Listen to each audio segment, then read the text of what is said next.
আদালতের যে নির্দেশনা আছে সেটাও মানতে হবে। আমার কথা হচ্ছে এটা ডিসিপ্লিনের মধ্যে সবাইকে আসতে হবে। ডিসিপ্লিনের মধ্যে না আসলে কখনো রুগীরা ভালো সেবা পাবে না। আমাদেরকে সার্ভিস দেওয়া হচ্ছে মূল লক্ষ্য, যার কারণে আমি বলেছি এই চট্টগ্রাম মেডিকেল কলেজ জোনটাকে আমি সেফ জোন করে দিব। এটা অতীতে আগে কখনো ছিল না। This is the first time we are taking the initiatives from পরীক্ষা মসজিদ থেকে আমরা প্রবর্তক পর্যন্ত এই জোনটাকে আমরা সেফ জোন বলছি। এই জোনের মধ্যে কোনো ডাবের দোকানদার, কোনো ফলের দোকানদার, কোনো মাইক্রোবাস, কোনো অ্যাম্বুলেন্স এখানে ভিড় জমাতে পারবে না, যত্রতত্র তারা পার্কিং করতে পারবে না।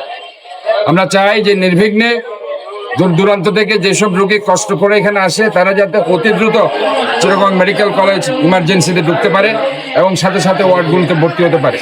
এই ধরনের অনেক অভিযোগ এখানে এসেছে আমাদের কাছে।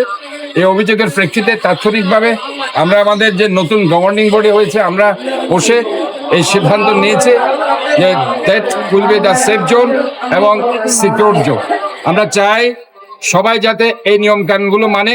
আমি ট্রাফিক বিভাগকে বলতে চাই যে আপনাদের 3 থেকে 4 জন ট্রাফিক ইন্সপেক্টর সকাল থেকে রাত পর্যন্ত তারা যাতে এই জোনটাতে ঘুরতে থাকে। যদি কেউ অবৈধভাবে এভাবে বসে তাদেরকে যাতে সাথে সাথে পানিশমেন্ট দেওয়া হয়, জরিমানা করা হয়।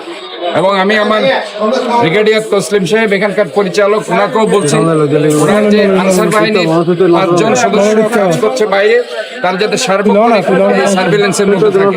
এবং এখানে আমি আপনাদেরকে বলছি সেই অলিকাম মসজিদের আমাদের যে মেডিকেল স্টাফ কোয়ার্টারের ফুটপাথ আছে সেই ফুটপাথ থেকে প্রবর্তকের ফুটপাথ পর্যন্ত নির্বিঘ্নে পথচারী এবং রোগীর স্বজনরা যাতে হাঁটতে পারে, ডাক্তাররা হাঁটতে পারে, কর্মচারীরা হাঁটতে পারে, এই জন্য পথচারীরা হাঁটতে পারে। আমরা সেখানে কমপ্লিট ট্রাফিক ফ্রি জোন আমরা ঘোষণা করছি এবং কেউ এখানে কোনো ধরনের ফলের ব্যবসায়ী, ডাবের ব্যবসায়ী এখানে কেউ বসতে পারবে না। কোনো ধরনের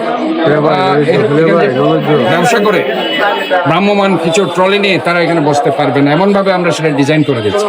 এখানে আরেকটি এই যে পানির কথা বলা হচ্ছে, পানির জন্য একটা ডিপ টেবিল অলরেডি কাজ প্রায় শেষ। আমাদের একজন উদ্যোক্তা প্লাস আমরা মিলে এই পানির টেবিলটা আমরা করে দিচ্ছি। আরও যে যে সুবিধা আছে আমি ওয়াসাকে বলবো তারা যাতে এটা নিশ্চিত করে। এবং আমি এখানে একটি কথা যেটা বলতে চাই, ডাইরেক্টর সাহেব এখানে আছেন, যেহেতু সার্বক্ষণিক উনি হসপিটালের দায়িত্বে আছেন, এখানে দালাল চক্রের বিরুদ্ধে একটা স্ট্রং সিদ্ধান্ত নিতে হবে। এখানে অনেক অসহায় রোগী বিভিন্ন ওয়ার্ড থেকে তারা স্লিপ নিয়ে দৌড় মেরে বিভিন্ন ফার্মেসিতে যায় এবং ফার্মেসিতে গিয়ে তারা বেশি বেশি টাকা সেখানে ডিমান্ড করে এই জায়গায় এসে আমাদেরকে অ্যাড্রেস করতে। আমরা প্রত্যেকটি জায়গায় আস্তে আস্তে আমরা ধরবো। এখানে আমি একটা জিনিস বলতে চাই, আমরা একটা শুদ্ধি অভিযানে নেমেছি।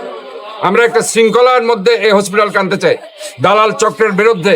পাশাপাশি যারা আজকে বিভিন্ন ইনভেস্টিগেশন কমপ্লেক্সে জোর করে রোগীদেরকে ধরে নিয়ে যাচ্ছে তাদের বিরুদ্ধে এবং বিভিন্ন ফার্মেসির দালাল চক্রের বিরুদ্ধে আমাদের অবস্থান থাকবে। আমি স্পষ্ট বলতে চাই, এই মেডিকেল কলেজ থেকে আমাদের রাজনীতি শুরু, আমাদের MBBS এখানে করেছি। কাজে আমি চাই যে আমার এই হাতিকুড়ি মেডিকেল কলেজের যারা রোগী আসে হসপিটালে তারা যাতে নিরাপদ থাকে, তারা যাতে সেবা পায়, তারা যাতে সবকিছু ফ্যাসিলিটিস এনশিওর করে এবং সেটা স্বচ্ছতার ভিত্তিতে, এটা আমি চাচ্ছি। ধন্যবাদ।